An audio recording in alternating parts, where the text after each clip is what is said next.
नमस्कार, मैं हूँ रुशाली।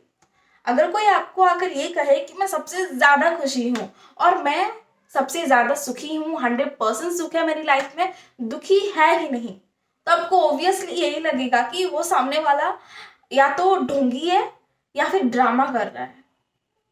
क्योंकि अगर कोई प्रॉब्लम या फिर स्ट्रगल्स ऐसी कोई चीज़ आती है ना, तो आई होप कि हमें एक्सेप्टेंस भी ज़रूरी है, उसको भी एक्सेप्ट एक्सेप्ट करना। बिकॉज ये जो एक्सेप्टेंस वाली चीज होती है ना, ये प्रॉब्लम और स्ट्रगल सबको दबा देती है। कुछ समझ में नहीं आया, राइट? एक एग्जाम्पल से मैं आपको समझाती हूँ। काली मिट्टी और सफेद बर्फ, अगर हम उनको एक साथ रख देंगे तो क्या सफेद बर्फ इनसे बात करने, मतलब उन दोनों के बीच क्या ये बातचीत होगी कि मैं ज्यादा गोरी हूँ, तुम बदर हो, तुम असुंदर हो, मैं सुंदर हूँ? नो। ठीक वैसे अगर गुलाब का फूल और चंपा के फूल को रख दिया जाए तो क्या गुलाब का फूल यही बोलेगा कि मैं सुंदर हूं और तुम सुंदर नहीं हो, तुम बदर हो? ऐसे कोई पेड़, कोई पौधे, कोई फल फूल पत्ता या फिर ऐसे कोई जानवरों के बीच भी वैसा नहीं होता ऐसी बातचीत कि वो सुंदर है या असुंदर है। क्योंकि वो जो है वो उसको एक्सेप्ट करते हैं, वो उसमें खुश रहते हैं। एक्सेप्टेंस के थ्रू हमारे जो जीवन में प्रॉब्लम्स पूरा तो नहीं घटेगी, पर प्रॉब्लम्स को बुझाने की क्षमता आ जाएगी हमें। क्योंकि ये जो बात हमारे इंसानों में नहीं होती, वो नेचर में नेचुरली होती है। बस इसी को थोड़ा सा और सिंप्लीफाई करने में एक कहानी के थ्रू आपको समझाती हूँ। एक राजा अपनी राज्य में अनुशासन को निरीक्षण करने के लिए पूरे गांव रात को बेस बदलकर घूमते थे। तो एक रात की बात है, वो ऐसे ही घूम रहे थे, एक युवा संत को देखे। फिर उनको देखकर ऐसा उन्होंने कुछ नहीं कहा, पर उनको थोड़ा निरीक्षण करके फिर से चले गए। फिर ऐसे लगभग बहुत दिन हुए, वो वही युवा संत को एक पेड़ के नीचे ही देखते थे रोज। तो एक दिन राजा को रहा नहीं गया, वो जाके उस युवा संत को पूछे कि आप किसके रखवाले करते हो? तो उस युवा संत ने कहा, किसकी रखवाले नहीं करो, मैं खुद को रखवाली कर रहा हूँ। सजग और सचेतन, ये ही तो धन होते हैं हमारी लाइफ में, जो कि हमें उसको रखवाला करना है। हम खुद की रिस्पॉन्सिबिलिटी देते हैं, सजग और सचेतन रहना। ये बात कुछ राजा को समझ में नहीं आया, पर राजा उस दिन कुछ ना बोलते हुए फिर से चले गए। फिर रोज उनके उस युवा संत के पास आते थे, उनके कुछ बातें राजा को बहुत अच्छे लगते थे।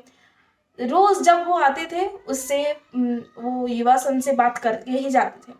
ऐसे बहुत दिन हो गए, फिर राजा ने ये देखे कि ये जो युवा संत है ये तो मुझे पूछते नहीं है कि मैं हूँ कौन। वो आज तक उन्होंने मुझे अपना परिचय भी नहीं पूछा। तो एक दिन वो ऐसे ही बातों बातों में बोल दिए कि आपने मुझे अभी तक मेरी पहचान नहीं पूछी। तो संत ने कहा कि मुझे फर्क नहीं पड़ता कि आप कौन हो, आप कैसे हो, आप जैसे हो मुझे स्वीकार हो। ये जो हमारे आसपास में जो भी है वो सब मुझे स्वीकार है। आप मुझे आपसे प्रेम है, मुझे सबसे प्रेम है, मेरे पास जो है मुझे सबसे खुशी है और मैं सबको स्वीकार करता हूँ। तो राजा उनकी बातों से प्रभावित होकर उस संत से कहा कि मैं एक राजा हूँ और मैं आपको मेरे महल को निमंत्रण देता हूँ, आप मेरे महल को आइए और वहां रहिए, मैं आपके सारे बंदोबस्त कर दूंगा और जितने भी आपके खाने पीने को लेकर आपके जितने भी बंदोबस्त है वो सब मैं वहां कर दूंगा। वो युवा संत फटाक से रेडी हो गए। बहुत अच्छा बोल के ये बोले कि मेरे पास तो ऐसे कोई सामान नहीं है जो कि मैं लेकर जाऊं, पर मैं ऐसे ही जा सकता हूँ। बहुत अच्छा। तो राजा ने कहा, मतलब कहा तो नहीं, राजा ने मन में ये सोचा कि मैं तो सोच रहा था कि ये एक संत है, इसका मतलब उनको भोग और ये जो ऐश्वर्य वाली चीज होती है वो उनको इसमें ज्यादा क्या बोलते हैं, लालची या फिर इंटरेस्ट नहीं होते हैं। बट ये तो संत मुझे कुछ अलग लग रहे हैं। तो वैसे ही उन्होंने निमंत्रण तो कर लिया, फिर तो मना नहीं कर सकते, तो उनको लेकर वो राजमहल पहुंच गए। और वो साधु एकदम शांति से मन में जाके सो गया और राजा रात भर नहीं सो पाए। फिर सुबह उठे तो देखा गया कि वो ऐसे ही बहुत स्वादिष्ट स्वादिष्ट खाना खा रहे हैं, पानी पी रहे हैं, और दासियां, सुंदर सुंदर दासियां उनको उनकी सेवा कर रहे हैं। राजा को रहा नहीं गया, और फाइनली वो जाकर उस संत से जाकर पूछ गए कि मैं आपसे कुछ पूछना चाहता हूँ, पर मैं पूछ नहीं पा रहा हूँ, और मुझे समझ में नहीं आ रहा मैं आपको कैसे पूछूं। तो तभी संत ने कहा, मुझे पता है, जब से मुझे आप निमंत्रण किए हो तब से मुझे लेकर आपके मन में श्रद्धा घट गई है, और आप मुझे पसंद नहीं करते तब से।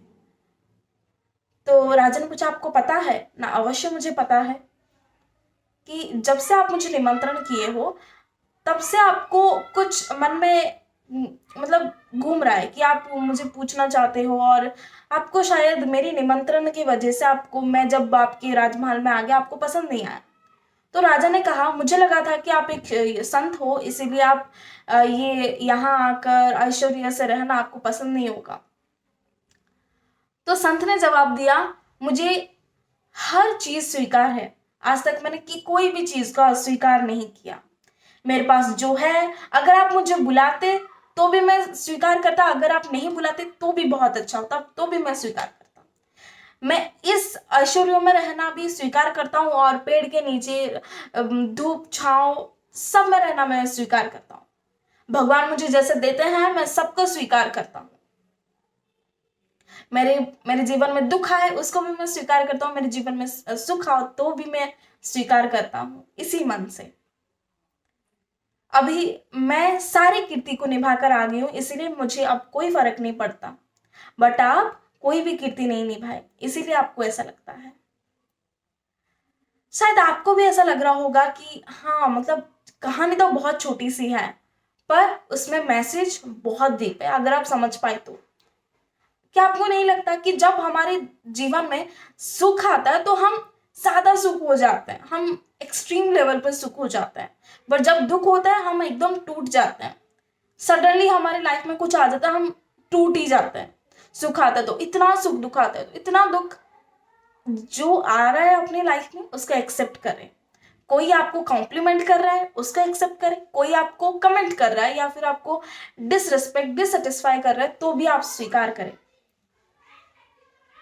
आई होप आपको ये समझ में आया हो, और I hope so. Thank you so much for watching, and अगर आपको कोई क्वेरीज है मेरी इस वीडियोस को लेकर, या फिर मेरी इस कुछ बातों को लेकर, अगर आपको कोई भी सलाह देनी हो या कुछ भी हो, आप मुझे कमेंट सेक्शन में बोल सकते हैं। Thank you so much for watching. नमस्कार, बाय बाय।